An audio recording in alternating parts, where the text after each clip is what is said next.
America Iran को शिकस्त देने में मुकम्मल तौर पर नाकाम हो गया है और इसीलिए एक बहुत ही खौफनाक मंसूबा बनाया गया है और ये सोचा गया है कि किसी तरह ज़मीन का जो राब्ता है ईरान का वो मुकम्मल तौर पर काट दिया जाए, उसका दुनिया से राब्ता तोड़ दिया जाए और उसके तमाम ज़मीनी रास्ते बंद कर दिए जाएँ ताकि वो इतना ज़्यादा मजबूर हो जाए कि वो घुटनों पर गिर जाए और मुआशी तौर पर जब बहुत ज़्यादा तकलीफ़ में हो तो वो अमेरिका से इस बात की भीख मांगे कि किसी तरह से आप ये जंग रोक दें और हमें मुआफ़ कर दें। लेकिन क्या ऐसा होगा और इस प्लान में कितना दम है, इसको आज हम व्लॉग में डिस्कस करते हैं। मेरा नाम अज़हर अली ख़ान है और आप देख रहे हैं आज की बात। कुछ दिन पहले वाइट हाउस में एक मीटिंग हुई जिसमें नेतन्याहू भी मौजूद था, ज़ेलेनिस्की भी मौजूद था और डोनाल्ड ट्रंप भी बैठे हुए थे और ये तीनों लोग असल में बात कर रहे थे एक मुख्तलिफ जंग के ज़ावियों पे। ज़ेलेनिस्की तो खैर कुछ और अहदाफ की बात कर रहा था, लेकिन नेतन्याहू और डोनाल्ड ट्रंप दोनों अब बहुत सारी तजावीज़ लेकर यहाँ पहुँचे थे और ये बात कर रहे थे कि किस तरह ईरान को शिकस्त दी जाए,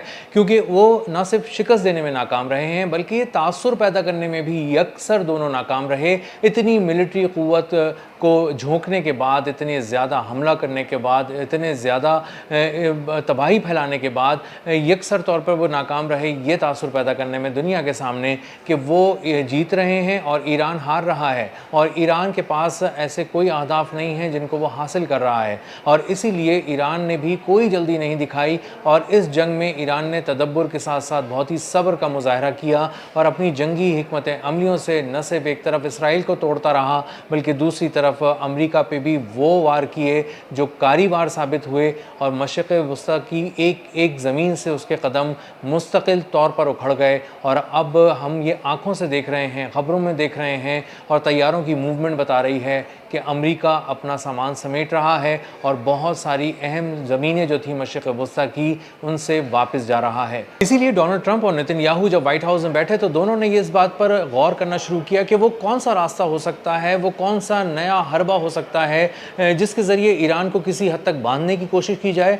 और दोनों ने इस बात पर इत्तेफाक किया है, टेलीग्राफ की स्टोरी है बरतानी अखबार की, कि दोनों ने इस बात पर इत्तेफाक किया कि ज़मीनी रास्ता अगर बंद कर दिया जाए ईरान का और उसको दुनिया से काट दिया जाए, उसको मुआशी तौर पे भी काट दिया जाए तो उसको बहुत ही बुरी तरह मुआशी झटका लगेगा और पहले ही ईरान जंग में होने की वजह से बहुत सारी तकलीफ़ों का सामना मुआशी तौर पे कर रहा है और उसके लोग बहुत ज़्यादा परेशान भी हैं और इसीलिए उनकी परेशानी को बढ़ाया जाए और उनके लिए उनकी तकालीफ़ को बढ़ाया जाए और मुआशी चोट पहुँचाने के लिए जब ज़मीनी रास्ते बंद कर दिए जाएंगे, क्योंकि हमने उसके समंदर के रास्ते तो बंद कर ही दिए हैं और बहुत सारा जो उसका तेल की एक्सपोर्ट्स है उसको बहुत ज़्यादा नुकसान पहुँचा है। इसके बावजूद कि तेल की एक्सपोर्ट्स के बारे में मैं आपको आगे बताता हूँ कि ईरान ने किस तरह से अपना काम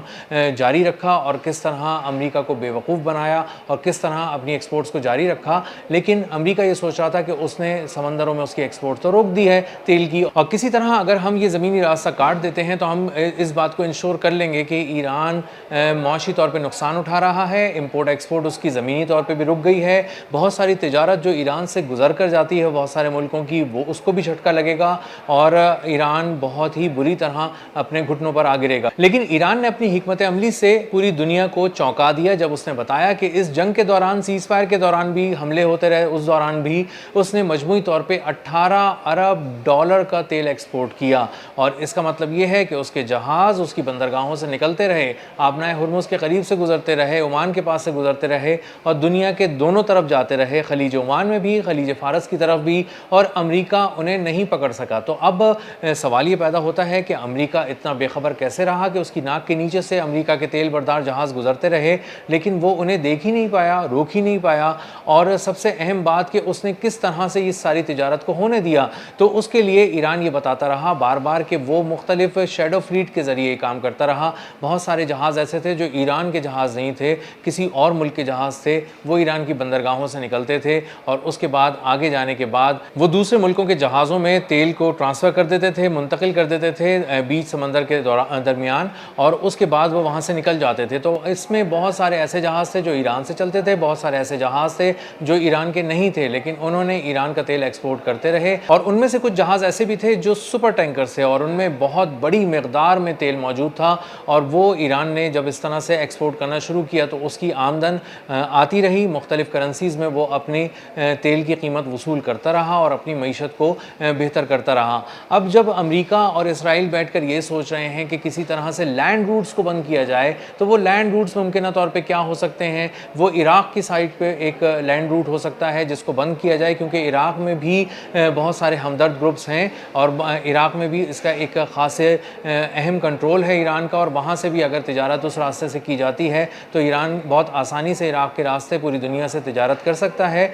और इसीलिए अमेरिका की नज़र इराक के साथ होने वाले तिजारती रास्ते पर भी है कि वहाँ से अगर ये चीज़ की जाती है तो उसको कैसे रोका जाए। इसी तरह तुर्कमानिस्तान तक ये माल अगर चला जाता है तो उसके बाद कहीं पर भी ये माल बेचा जा सकता है, ईरानी माल। और इसीलिए ईरान से गुजरने वाले एक रेल लिंक को बहुत ही प्रिसाइजली निशाना बनाया अमेरिका ने इस जंग के दौरान, जब उसने अपने कुछ मिसाइलों के ज़रिए हमला किया और उसने अपने मिसाइलों से हमला करके एक पूरे रेलवे ट्रैक को उड़ा दिया। और महसूस ही होता था कि ये शायद किसी ट्रेन का ट्रैक है, आम सी मुसाफिर ट्रेन का ट्रैक है, लेकिन दरअसल वो मुसाफिर ट्रेनों के साथ साथ वो एक अहम तिजारती राहदारी भी थी।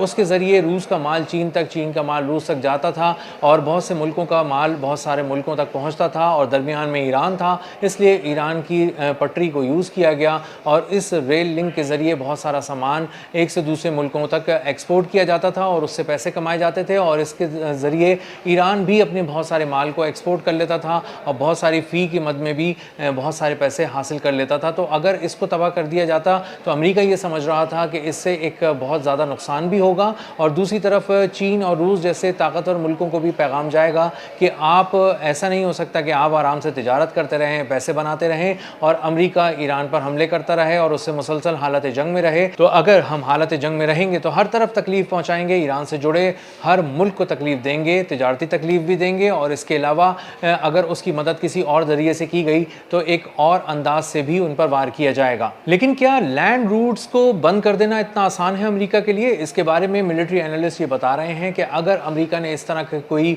साजिश तैयार कर रहा है और उस पर नेतन्याहू को ऑन बोर्ड लिया हुआ है तो इसको इम्प्लीमेंट करने के लिए इतना आसान नहीं रहेगा ये प्लान। इसके लिए फ़ौज को उतारना पड़ेगा, ज़मीन में कॉम्बैट सिचुएशन में आना पड़ेगा। लैंड रूट को ब्लॉक करने का मतलब ये है कि वहाँ पर फ़ौज खड़ी करनी पड़ेगी और बहुत सारी जगहों पर ईरान की ज़मीन पर किसी गैर मुल्की फ़ौज का उतरना, इसका मतलब ये है कि एक नए लेवल की जंग शुरू हो जाएगी, उस पर हमले शुरू हो जाएंगे। और ईरान के पास ये सलाहियत बहुत अच्छी तरह मौजूद है कि वो ज़मीन पर कदम रखने वाली फ़ौज के साथ किस तरह लड़े, किस तरह उसे पसपा करे। और अगर इस तरह का कोई मिस एडवेंचर या अमेरिका की जानिब से या इसराइल की जानिब से किया जाता है तो उसके नताइज बहुत ही खौफनाक होंगे इन मुल्कों के लिए और उसके फ़ौजी बड़ी तादाद में मरेंगे। लैंड रूट्स को बंद करने के लिए एक बहाना भी चाहिए था और बहुत सारी जगहों पर इस बात की बाज़गश्त शुरू कर दी गई थी अमेरिका की जानिब से भी, इसराइल की जानिब से भी, कि ईरान को ज़मीनी रास्तों से बहुत सारे ममालिक जो हैं वो असलहा फराहम कर रहे हैं, वहाँ हथियार पहुँचाते हैं और वो फिर अमेरिका के साथ जंग में उसको इस्तेमाल करता है। इसी तरह बहुत सी बहरी नाकाबंदी हमने इसलिए की है, अपना हुर्मुज़ के करीब के बहुत सारे मुल्कों के जहाज़ आते हैं, वो बज़ाहिर तिजारती जहाज़ होते हैं लेकिन वो असलहा लेकर आते हैं और ईरान की बंदरगाहों पर असलहा ऑफलोड करते हैं और उसके बाद चले जाते हैं। और इसका मतलब ये है कि ईरान की मदद पानियों से भी की जा रही है असलहे के लिए और ज़मीनी रास्तों से भी उसकी मदद की जा रही है। और अगर इन रास्तों को न रोका गया तो ईरान हमेशा इतना ही ताकतवर रहेगा जितना वो आज नज़र आ रहा है और अमेरिका पर हमले करता रहेगा। और अगर सूरत हाल यही रही और कोई एक्शन नहीं लिया गया और लैंड रूट्स बंद नहीं किए गए, बहरी नाकाबंदी नहीं की गई, तो असल में ईरान अमेरिका के साथ मुसलसल जंग करता रहेगा और अमेरिका को थकाता रहेगा। इसीलिए लैंड रूट्स का बंद करना एक ऑप्शन के तौर पर डिस्कस किया गया व्हाइट हाउस में नेतन्याहू और डोनाल्ड ट्रंप के दरमियान। और अमेरिका और इसराइल अब इस बात पर गौर कर रहे हैं कि अगर इस चीज़ को एक्सरसाइज करने जाते हैं तो वो कितनी आसान हो सकती है, कितनी मुश्किल हो सकती है, कितनी खौफनाक हो सकती है, उसके रिपरकशंस क्या क्या हो सकते हैं, उसके नताइज किन किन जावियों से इन दोनों मुल्कों को नुकसान पहुंचा सकते हैं। तो बज़ाहिर इसको डिस्कस तो किया जा रहा है, इस पर बहुत सारे लोगों की मुशावरत, बहुत सारा इनपुट लिया जा रहा है,